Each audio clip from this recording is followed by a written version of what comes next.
Today we have to talk about a very controversial topic in college football, and that is NIL. While some people absolutely love NIL and think it's made the game more competitive, which you can argue it has, it also has a lot of downsides. There's a lot of disputes between players and teams, there's a lot of movement each and every offseason, and it also takes one step closer to becoming the NFL. Back in the day, players would play for room and board and for a free education, and anything they got on top of that was typically illegal. Now that is not the case, as players can get hundreds of thousands if not millions of dollars in NIL. Honestly, I think it's alright. ESPN and all these major media companies make so much money off of these college athletes, so honestly yes, they did deserve a cut of the money. I guess in my opinion, when I think of NIL, I was thinking more so the local burger joint would sponsor you, instead of some rich dude just funneling in money for no reason, with some sort of deal that doesn't even really make any sense. I don't really know how it all works, but I will say it probably has gotten a little bit out of hand. The subject of today's video makes things very interesting. This should be a very polarizing video, as some people will be in arms to defend him, and others will be ready to throw him into the mud. I'm going to try to take as neutral of a stance as possible, but today we found out that UNLV's star quarterback Matthew Sluka is opting out of the rest of the season and entering the transfer portal.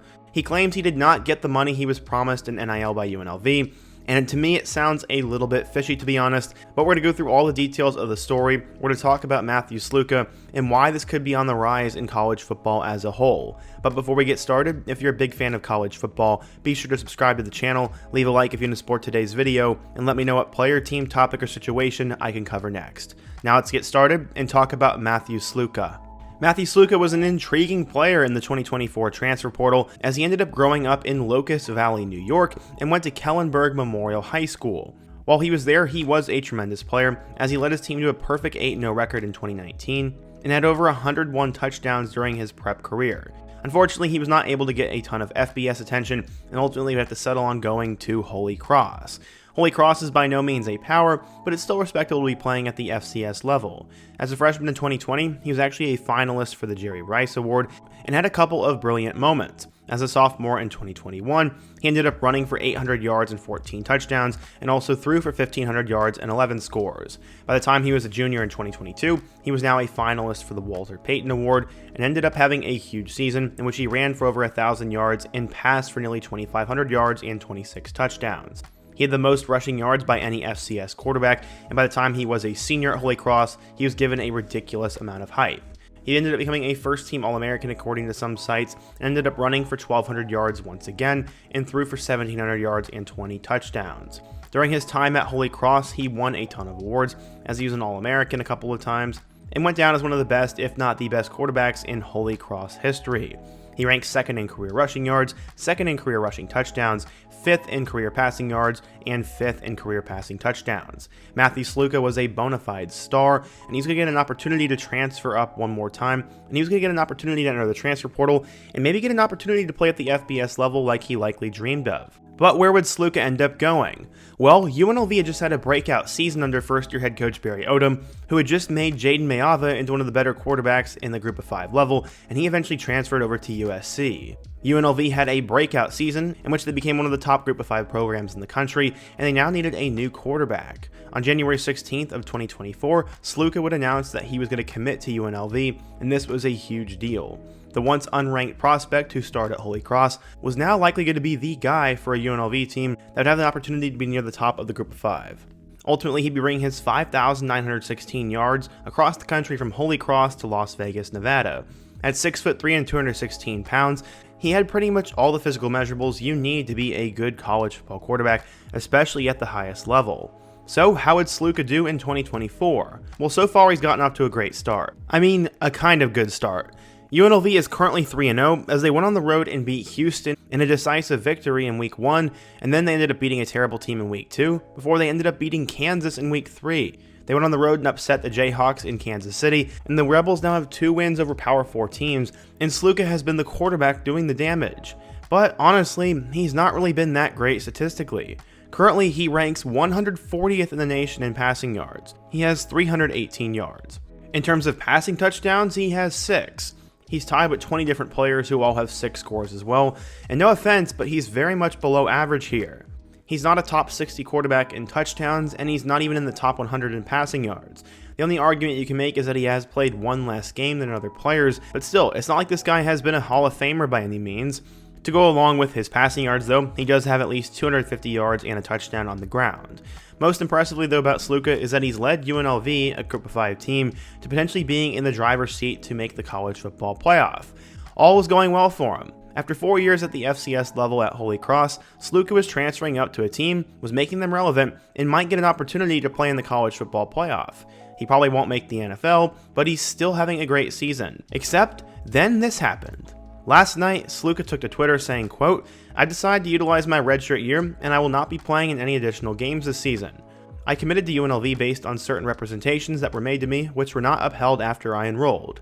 Despite discussions, it became clear that these commitments would not be fulfilled in the future. I wish my teammates the best of luck this season, and hope for the continued success of the program."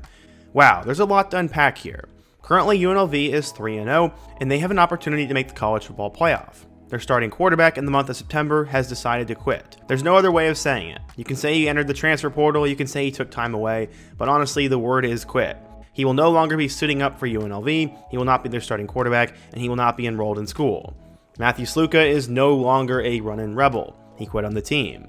This has caused an absolute firestorm on social media. I'd say about 3/4 of the comments are pretty negative on his Twitter post, whereas the other quarter are defending him. Let's first give him the benefit of the doubt. I don't know if any of this is true, so don't take my word for it, but in the comment section I keep seeing that he was promised $100,000 in NIL and only received about $3,000 to $10,000 of it. That means UNLV came up 90 to 97% short. And if that's the case, I somewhat understand why he decided to enter the transfer portal and quit on the team. If the NIL collective that promised me money decided not to give it to me, why would I put my body on the line for them each and every week? Well, in this case, there actually is a really good reason to still do that. Even if he didn't get the money, I'm not quite sure Sluka gets an opportunity anywhere else that's much better than this. He's a quarterback for a 3-0 team that can make it to the playoff. I'm not quite sure what else you want if you are a starting quarterback at the collegiate level. What's he going to do? Not play this year and then end up transferring to a similar type program, which would be something like a South Alabama or a Troy or a Colorado State? Like, no offense, the guy is not going to end up transferring to the Power 5 level. He's not put up the stats for that. So what are you going to do? Go to an equivalent level where you have to start over and you have no guarantees of winning the starting job or even being in a position to win games? I'm not quite sure what the thought process is. If he's standing up for the principle of not getting paid, then honestly I support it. If he's willing to give up collegiate success and wins for the sake of standing up for himself, then I gotta give him credit for that, as that's very tough to do, and that takes a lot of character. But as I said, most people are currently being critical of him, and that logical path makes a lot more sense. Okay, so Matthew Sluke is obviously a really bright guy, as he went to a good school at Holy Cross. He's also definitely more than familiar with how NIL worked, as he was probably getting tons of offers this offseason, and I feel like the first rule of business in anything is to sign a contract. Obviously, if the NIL collective did not fulfill the contract, then he has a really good case here. But I feel like all this NIL stuff should have been resolved before the season even started, and why would UNLV mess around with that? So there was somewhat of an update while I was in the process of editing this video, as we apparently found out his agent might be causing problems here.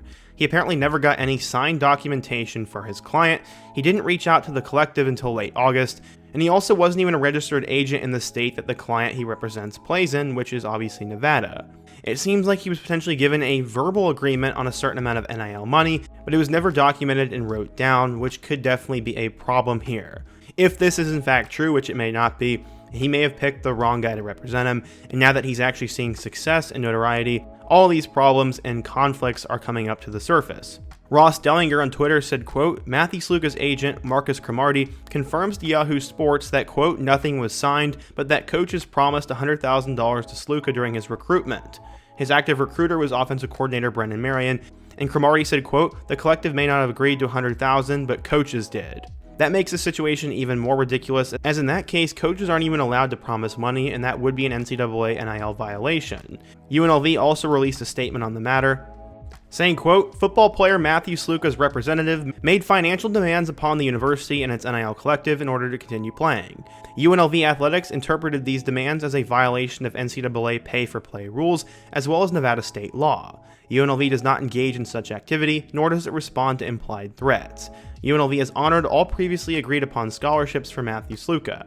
UNLV has conducted its due diligence and will continue to operate its programs within the framework of the NCAA rules and regulations, as well as Nevada state laws.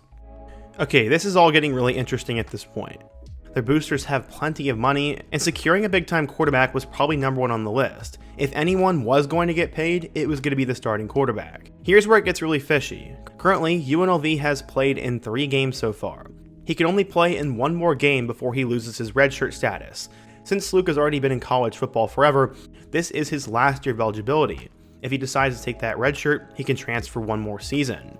Also add in the fact that he just beat 2 Power 5 teams and has become a somewhat relevant name. There's a good argument to be made here that the timing is a little bit too coincidental, and that this could be a move to make more money or make a jump higher. At first, we thought we saw that with MJ Morris last year, as MJ played in a couple of games for NC State, started to win games for the Wolfpack, and then entered the portal before he burnt his redshirt status, but we found out there was a lot going on with the coaches there.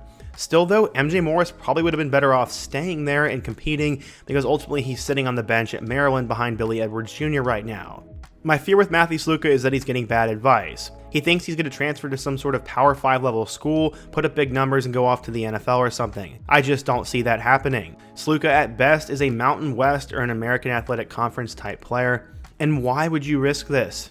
You're currently the starting quarterback for a 3-0 team at UNLV, and you have a chance of going to the college football playoff if you win out. Your hardest games are already behind you, and if you go 12-0 and make that 12-seat spot, your name will be much bigger at UNLV and in the college football world than it will be playing for another Group of 5 school or a low-level Power 5 school. To me, it just doesn't make any sort of sense, and then add in the fact of the timing here, I'm not quite sure what to believe.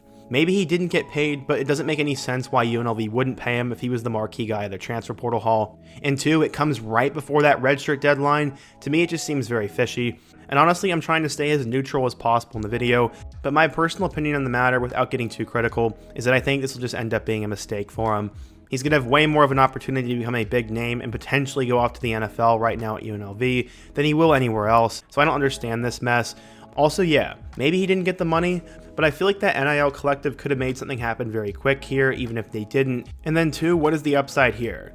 Most coaches are going to see you as a player who quit on your winning team a month into the season, and why would you want to take a guy like that for your locker room? Because let's say, for example, he transfers to Virginia next year and leads the Cavaliers to a 4-0 record. I guess he won't have any more eligibility. If I was a coach, I'd be worried that he would quit and try to transfer even higher. This is definitely a very delicate situation, and there's more information that needs to come out, so we're going to assume the best here. We're going to assume that his contract needs were not met, and that he's standing up for himself. Is it true? I don't know, but that's what I'm going to say. Ultimately, I do think it'll be a mistake for Sluka, but we'll just have to wait and see. What do you guys think, though? What is your take on NIL? What is your opinion on this situation? And what other topics should I cover in my next video? Be sure to let me know down below, leave a like if you want to support today's video, subscribe if you're new, and check out all of the videos on the end screen. I hope to see you guys again soon, but until next time, peace.